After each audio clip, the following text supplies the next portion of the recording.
The Edge of the Neighborhood.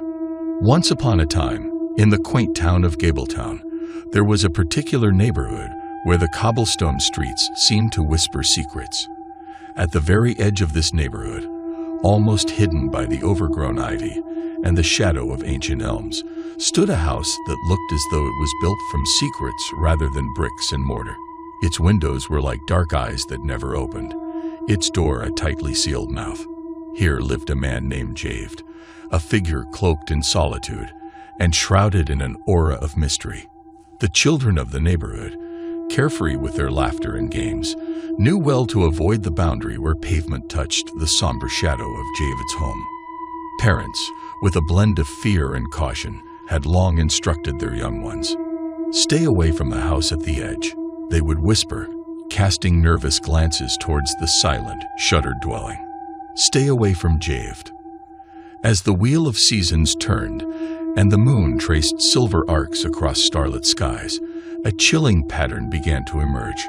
Children started to disappear, vanishing as though plucked from existence by unseen hands. At first, it was those whom the world seemed to forget. A street child here, an orphan there. But as the dark cloud of disappearances grew, it crept closer to homes where laughter once echoed, replacing joy with a thick fog of dread. The whispers among the townsfolk turned to cautious warnings. Homes kept their lights burning long into the night, and parents held their children a little tighter, a little longer. Amidst these fearful whispers, it was said that the night seemed to favor Javed, who moved through the darkness as though he were a part of it, a phantom scarcely seen yet deeply feared. Then, one fateful night marked by a blood-red moon, Javed himself vanished. His house, once merely silent and foreboding, now seemed to scream of absence.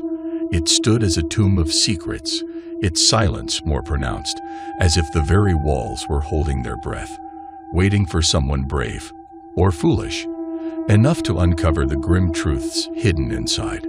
Driven by the desperate whispers of the missing and the sorrowful pleas of their families, the local authorities, along with a few intrepid souls, finally forced their way into the house at the edge of the neighborhood.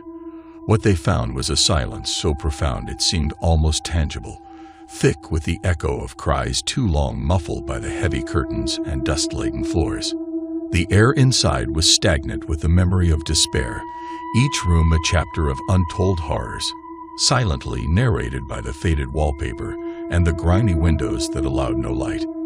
In the deepest part of the house, in what appeared to have once been a study, they found a letter penned by Javed, a window into the abyss of a tortured soul, a cryptic map of madness that spoke of actions most foul, performed under the cover of moonlight. In his wake, Javed left behind not just the echoes of his deeds, but also a palpable void filled with an oppressive grief that no sunlight could dispel. The tale of Javed and his secret-laden house quickly passed into the realm of hushed legend. It became a chilling bedtime story, a warning whispered by mothers to their children, and a lesson of caution taught by fathers, urging vigilance and care. Even as the house was eventually dismantled, brick by brick, its story remained, stubbornly etched into the collective memory of the neighborhood. The place where Javed's house once stood became a silent testament to the past, a vacant lot that locals hurried past, where even the wind seemed reluctant to linger. For in those quiet moments, just as twilight deepens and the shadows lengthen, if one listens closely, the faint echoes of children's laughter can still be heard, mingling with the chilling whispers of fate. They say the spirits of the neighborhood's lost children never truly vanished, for they remain, forever playing in the twilight shadows, woven into the very essence of the story that began and ended at the edge of the neighborhood.